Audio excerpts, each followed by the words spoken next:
This episode is brought to you by Klaviyo, the platform that powers smarter digital relationships. With Klaviyo, you can activate all your customer data in real time, connect seamlessly with your customers across all channels, guide your marketing strategy with AI-powered insights, recommendations, and automated assistance, deliver experiences that feel individually designed at scale, and grow your business faster. Power smarter digital relationships with Klaviyo. Learn more at klaviyo.com/Spotify. That's KLAVIYO.com/Spotify. Apple Card is the credit card created by Apple. You earn 3% daily cash back up front when you use it to buy a new iPhone 15, AirPods, or any products at Apple. And you can automatically grow your daily cash at 4.15% annual percentage yield when you open a high-yield savings account. Apply for Apple Card in the Wallet app on iPhone. Apple Card subject to credit approval. Savings is available to Apple Card owners subject to eligibility. Savings accounts by Goldman Sachs Bank USA, member FDIC. Terms apply.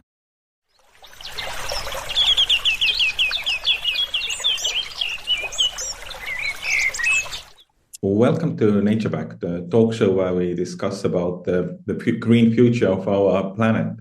My name is Tarmo Virki, and today my guest is Zoe Peden. Zoe, tell us what you do. Thanks, Tarmo, for inviting me on the podcast. So what do I do?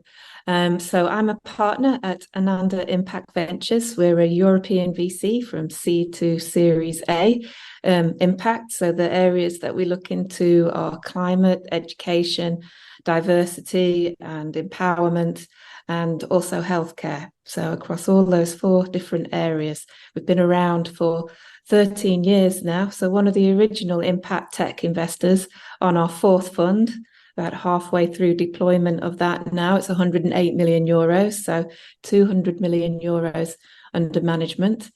And the team is based across, well, it's Germany and the UK, but we cover the whole of Europe. I'm actually in Barcelona at the moment. A really thriving new impact tech hub, actually. Absolutely. And so the headquarters are in Munich. We've got an office in Berlin and an office in London. And I'm normally based in London. And would you be interested in how I got to know Ananda? Because I think that's really maybe an interesting one for your listeners, wherever they are, whether they're in the Europe or the US. Probably a more familiar story for the American listeners than the European ones. So what happens a lot in venture capital in Europe is many people come from a banking or consultancy background. So they spend a lot of time with numbers or a lot of time working on a strategic project for 2 years at McKinsey. Then they decide, or Goldman Sachs, and they decide they want to go into VC. So it never built anything and never, took those kind of risks themselves. Not saying that they're not any good, it's just a different skill set. Whereas in the US, you get about half of VCs coming from an entrepreneur background. So I'm one of those entrepreneurs. So Ananda were my investors 10 years ago in my company. So it wasn't in climate, it was in healthcare. But it was in assistive technology, helping people with severe learning difficulties to communicate. I built a piece of software. So essentially my background's software product. So over 2 decades, building products, 10 years for other people within corporates, and then 10 years as an entrepreneur myself. And then when I exited that company, I became a venture partner at Ananda because I knew a lot of founders, basically, had a very good, strong founder network, particularly around impact tech. I was one of the first impact tech entrepreneurs in the UK, as they called us then, this kind of attachment.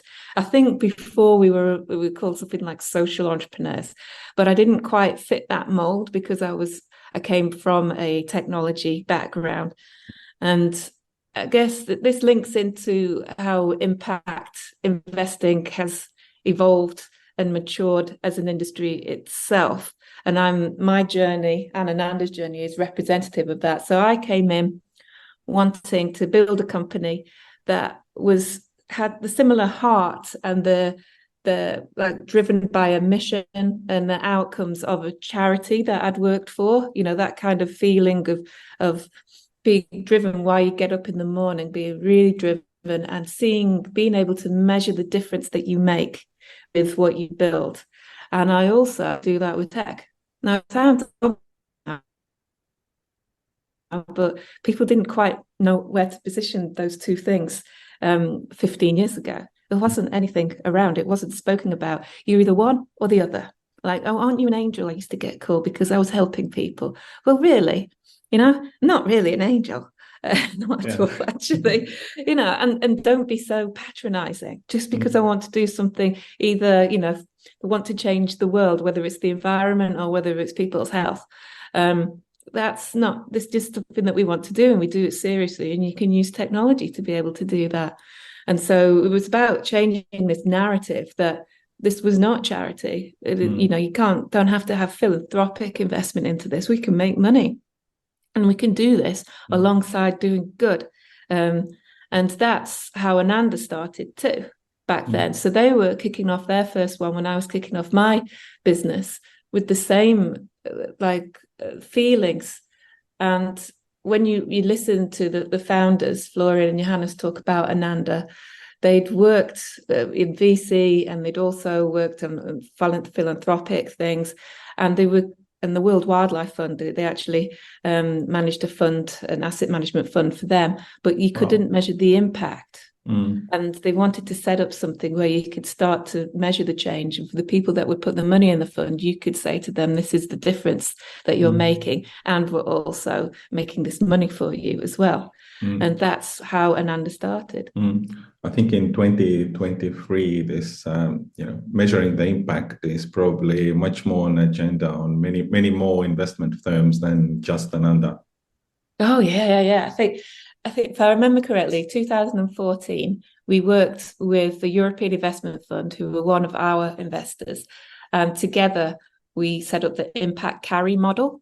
So this is a model where you have a number of KPIs, sometimes just 2, maybe 3 with some of the later stage ones going towards Series A, but keeping it quite light and easy, linked towards the business model and towards the impact. So going off a theory of change, which is essentially this is what I am doing and this is where I want to get to, which is that outcome is a long way away. And then what are the outputs on the way towards that outcome? Anyone that works in project management will know all those terms.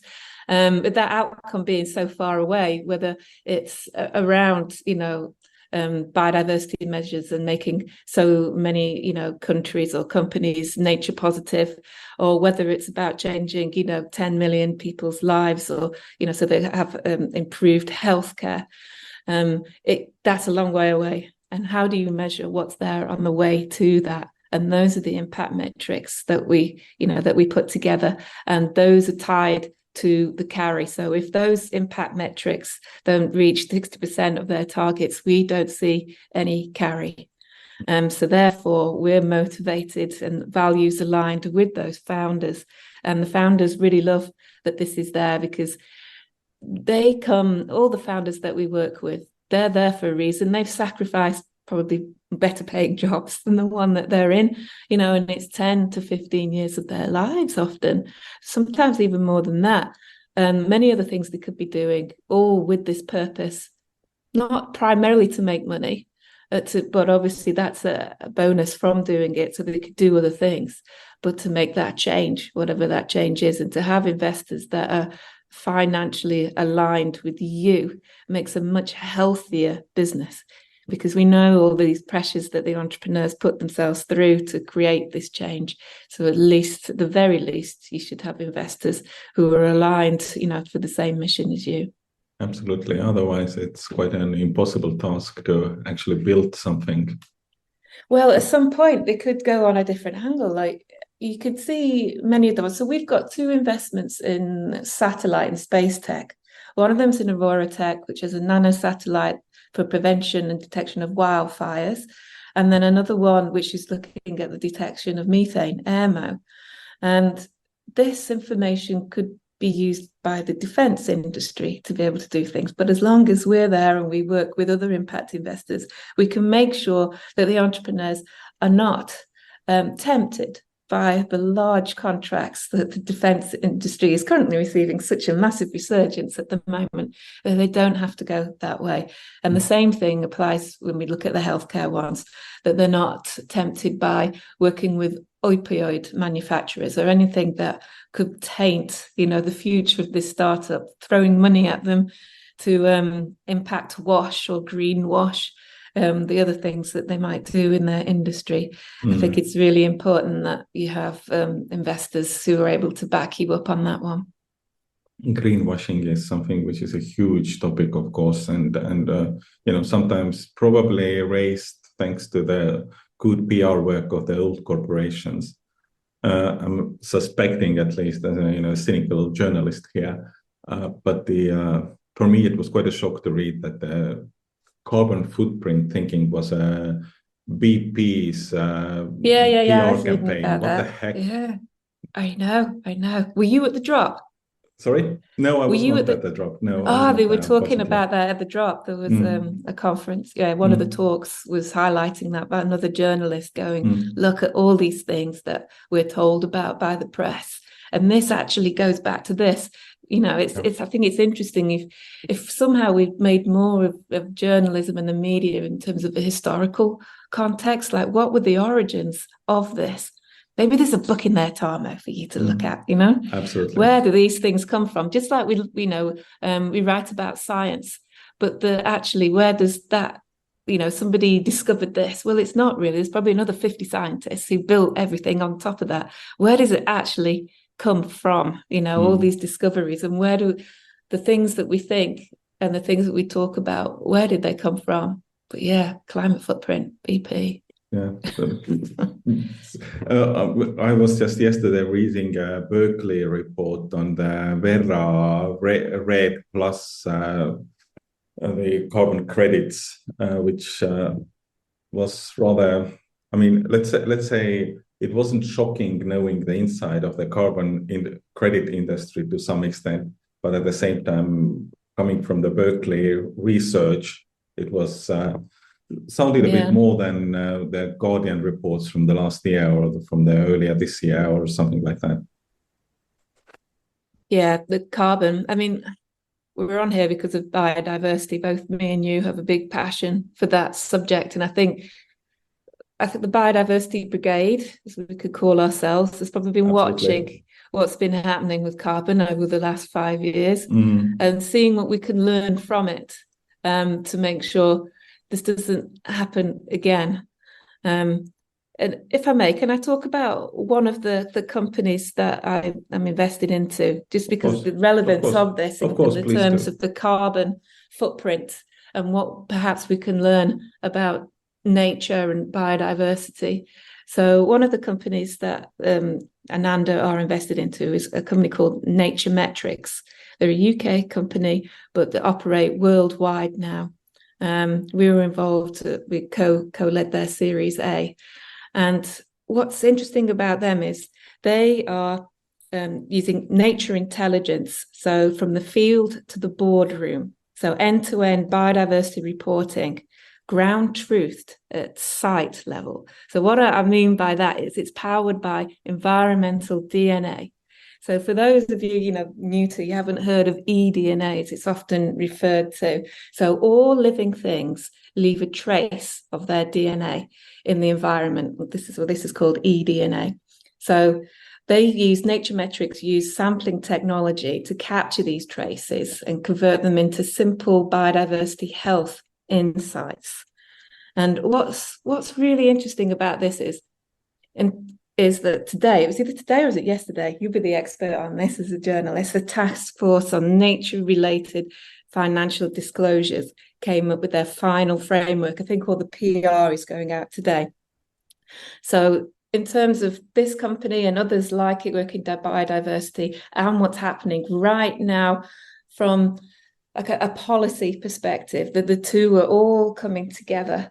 And so what this new framework does, it's been in beta for a long time, but now it's just been released, the final version, is it's all about recommendations for financial large organizations and capital, how they can start to use this framework to report on how they can be nature positive.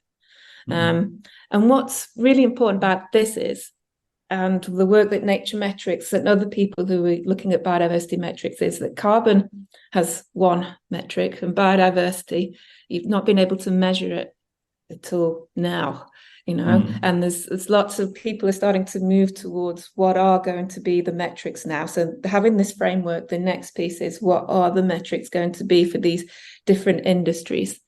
And being as a supporter of NatureMetrics, I really believe that underneath all this, we should look at what's going on in the ground and on the earth, rather than just using satellites and GIS or drones, all very relevant, but it needs to be ground truth with what's happening on the base. Because, we can, as biodiversity monitoring used to be done by people sleeping overnight on sites, before construction was done or something like that, and they'd be in danger. They might be in the middle of the Amazon jungle or something, or they're in the ocean and they're looking at what's happening in the seabed when like a new wind farm is being done. So one environmental thing impacts another on the biodiversity level. It's all systemic. So even the great things about renewable energy could be doing some bad things in terms of biodiversity. So what they used to have when they had a person go and monitor this, and they'd be reporting on one species, it's not really detecting the really crucial unseen loss of the small organisms that run the world. So these are microscopic organisms, and these are the building blocks of our ecosystems. I'm sure you know plenty about this too. So these are the species that cycle nutrients, maintain soil health, protect against outbreaks of disease or pests, and with that fine balance between nature that gives us clean water, productive agriculture, and healthy forests. I mean, this is everything, isn't it? And Exactly. if you use environmental DNA, you can start to detect the changes at a species level, these microscopic species. So where our world starts, this is how it should be grounded as a biodiversity metric, then using everything else on top as layers.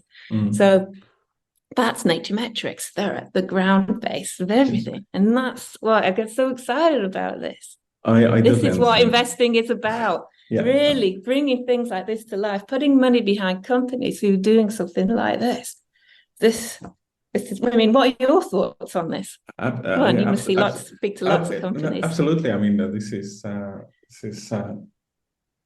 I think the biggest thought for me, which is coming from this, is that basically a lot of this kind of battle against climate change has been, dumped down to the carbon trading. Carbon is something which is relatively easy to be measured. It's relatively easy to be somehow brought to the market. Now seeing evidence kind of piling up that, relatively easy bringing it to the market means that, you can write anything on paper and sell them as carbon credits. Thinking about the biodiversity and in a bigger picture, we should somehow replace carbon with biodiversity in that equation, because we don't need just carbon, we need a planet to live on. Yeah. But how to get it done, that's the big challenge, and how to get it done fast, because we're kind of running out of time to be, looking out on the climate change effects on the different regions. I think speed, that's always an issue, isn't it? A lot of the biodiversity databases are really, really out of date. And that's why we need to, start an awful lot of investment going into people measuring things. That's where we are at the moment. And then hopefully with all this new data, we then can have more accurate, which has been a criticism of the carbon credits, and verified measurements, so that the large companies that will soon be mandated, and many industries like the extractives and the marine are already mandated to provide evidence that they're being nature positive. So not just putting things back how they were, but absolutely improving them. And this is a really positive move. And I think this will spread. We're starting to see it's been slower in agriculture, starting to see a bit of a pickup with some of the customers that NatureMetrics is picking up in that field. And then we'll go through to the supply chain. And that's the furthest away at the moment. But the extractives, marine, coastal, and water industries are all really getting into this now. So I feel, seeing where NatureMetrics is at the forefront of all this, I can see that change happening. It will never be fast enough, but at least we have this framework now that's come into play. We have all your activists and everyone's doing stuff on the ground. You've got the companies like NatureMetrics, but for me, it's always, where does the money flow? Where's the money coming in? Exactly. And for us, that's not even the VC level. We're just the small microcosm of, of the capital. It's actually where is the big capital and what is going to, and this framework that's just been released is the start of all that. So I'm hoping we've all learned our lessons, going back to the carbon credits and how do we verify this? Is this actually happening? Is there fraud? Are people investing in forests that don't even exist? Is there anything? What impact are they having? Exactly. Because the forest thing is like, oh, yeah, canopy level. Okay, that's there. That's not there. What's happening on the ground? That's where the real change is happening. And also with the forestry level, I think the kind of the best example on difference between the carbon and biodiversity is that, we should, for the carbon credit world, we should cut down all the forests we have, plant new forests from the same bamboo trees, and we would be fine with the carbon. There would be no problem on this planet. They could sink up all the carbon we need. We might not have any animals or might not have any other species. Like I was just saying, all the other species that are interlinked, that damage our food, our water, everything. There's not enough acknowledgement as to, we're all in a system and we're not linking it together.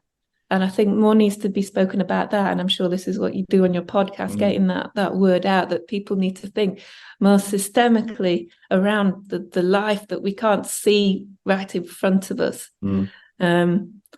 Actually, in the previous episode to this one, we had a really interesting Lithuanian team talking about their mission to save ancient forests. And with the ancient forests, I think their mission was to reach first 100 hectares this year and then grow it to the 1,500 hectares, but with the logic of actually preserving the biodiversity and the life in those forests.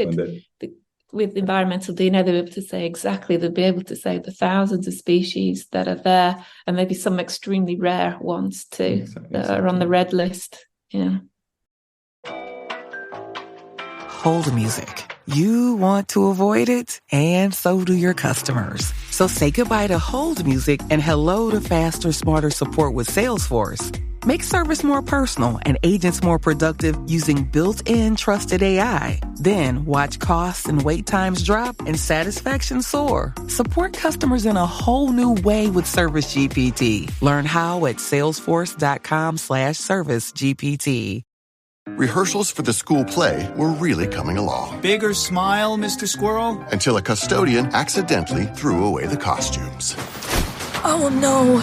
Everyone was rattled. Miss Garrity forgot how to play.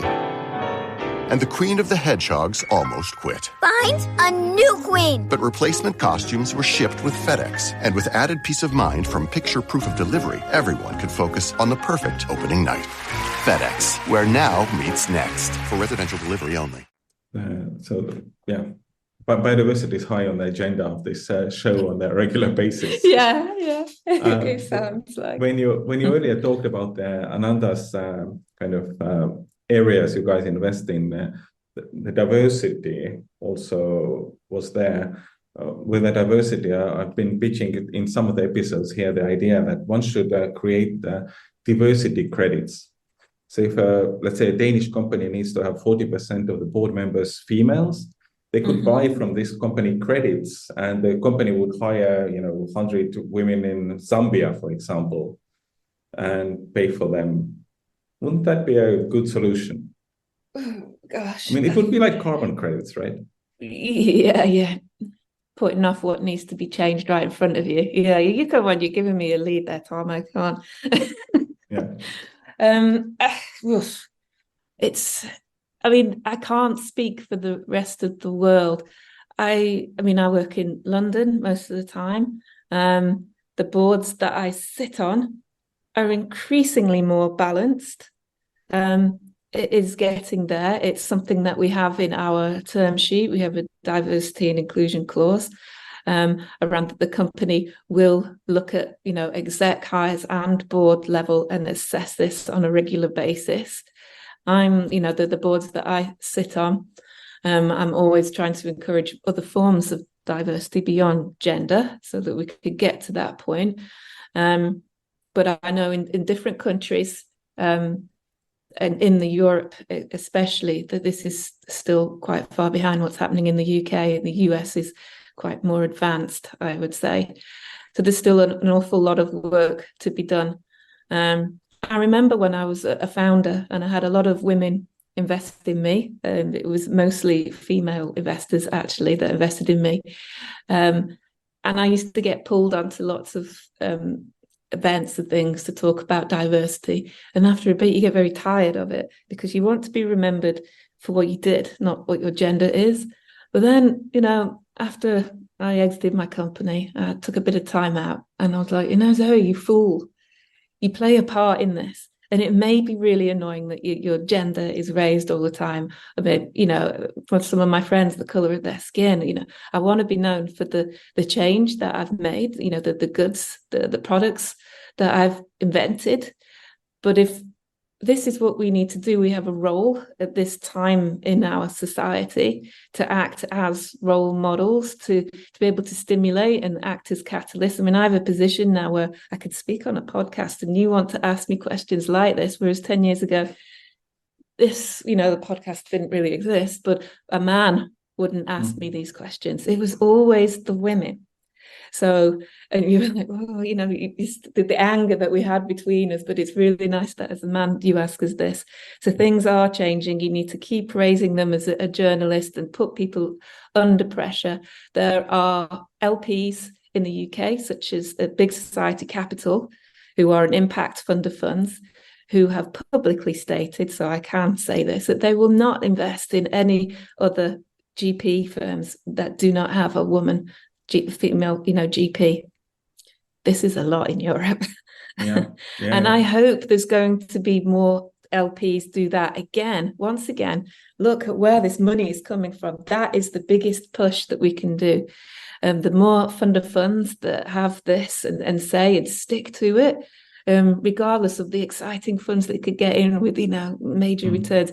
This needs to be the change, because once people, from diverse backgrounds, whether they're female, people of color, socioeconomic, we have different life experiences. We see different things. We have different ecosystems, different founders. NatureMetrics, that's Kat Bruce. It's a woman. She hadn't had any VC money in. I knew her from 10 years ago when I was a founder. You see, we kept in touch because women do that kind of thing. We have all, big groups of people and we meet up for wine, that kind of thing. We'd kept in touch and she was ready for her first VC. And that is, just the wonders of being a woman, simple things. It's able to get an excellent, make an excellent investment in a female scientist that is doing such amazing stuff.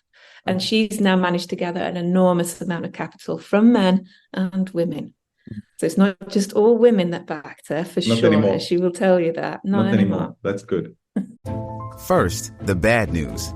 SAP Business AI won't help you generate cubist versions of your family's holiday photos. But it will help you understand which supplier is best to help you roll out your plant-based packaging in Southeast Asia, or identify the training your junior project manager needs to rise up the ranks, and automate repetitive tasks while you focus on big innovations, so you can be ready for the next opportunity. Revolutionary technology, real-world results. That's SAP Business AI. Also, I run here in Estonia one monthly radio show with a couple of guests, and my policy has been that even if there is one episode with guests of only male, there will be an episode of guests only female. So kind of logical these days. things have progressed so much. I still get angry. I'm not as angry as I was 10 years ago at the way that it was, where I'd turn up to pitch an event. 2 or 3 women in a room of 100. I mean, what? I mean, this would be like alien today in most places, which is it's substantially changed. But obviously, the amount of money that's going into VC-backed companies that are run by women is still miserably small. But we're tiny 2%, isn't it? Yeah, it's tiny.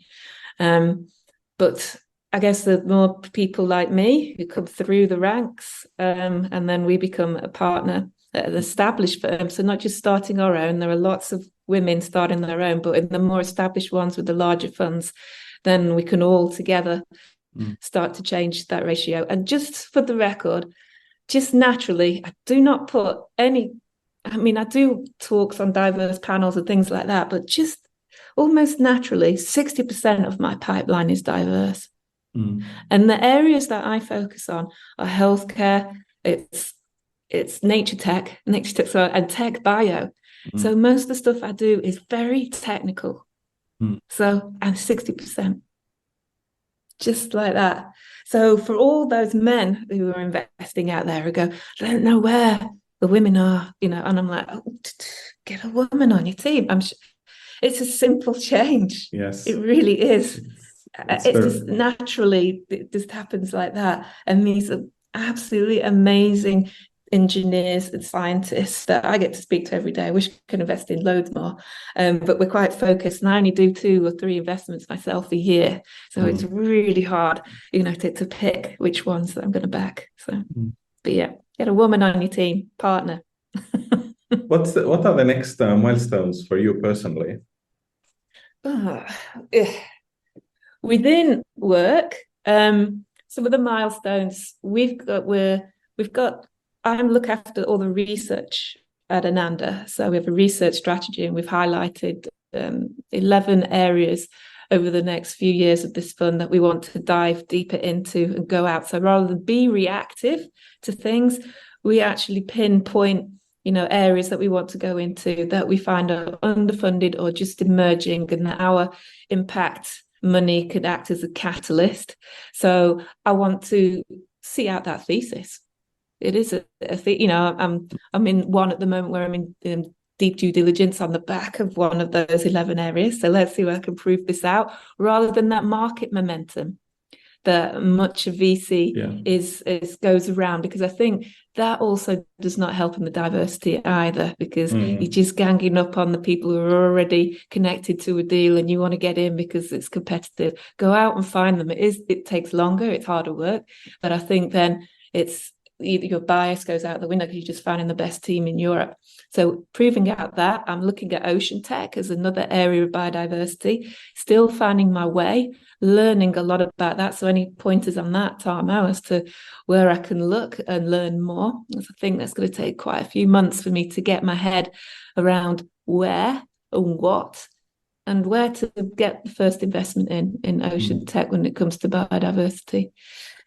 And then personally, I'm actually sat in Barcelona at the moment. So something that after COVID that I wanted to do was, London's fantastic and it's given me my dreams. It can be horrible and it can chew you up and spit you out. But it could give you everything that you wanted. It is still a city of dreams. It's still open for people. I came from a very disadvantaged background, free school meals, all that kind of thing. First in my family to go to university. And it was hard, but it gave me everything that I wanted and my dreams. But it's also frenetic. There's so much energy there. Sometimes you just need to take a step back and see some other things. So I'm spending 2 months of the year in 2 different places each year. So last year it was Munich, so that was good because I was with the rest of the team, and I did Porto in Portugal. And then this year I've done Amsterdam. Wow, amazing stuff that's going on there. Wow, better than I realized. And now I'm in Barcelona. And this is becoming quite an impact hub as well. Absolutely. I can recommend Tallinn for next year. Yeah, I want to go more east. I was thinking Berlin, but maybe Tallinn. Yeah, maybe I've been a couple of weekends to Tallinn, and yeah, there's a lot going on in Estonia. Yeah, I've got some friends there actually. Yeah, that might be fun. I think that would be fun, and it would be useful for you also. I will send you a few pointers for your ideas, and anyone listening, be free to do the same. And thank you, Zoe, for this discussion. No, thank you, Tarmo. Stay smooth with the sweet sounds on Sat 95. We have the finest selection of smooth jazz from around the world. Download the Autolus app from the App Store or Google Play, or listen online at autolus.com/Sat95. We are the global destination for contemporary jazz. Sat 95. If you're looking for some of the best alternative rock,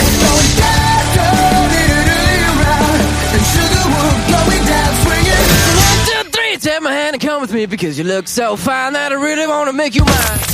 What's up, this is Brad. And this is Rob from Linkin Park. I'm lost in these memories. 95 The Edge, powered by Autolus.com. Download the Autolus radio app from the Apple or Google Play Store and enjoy some of the best alternative punk rock and grunge from the 90s to today.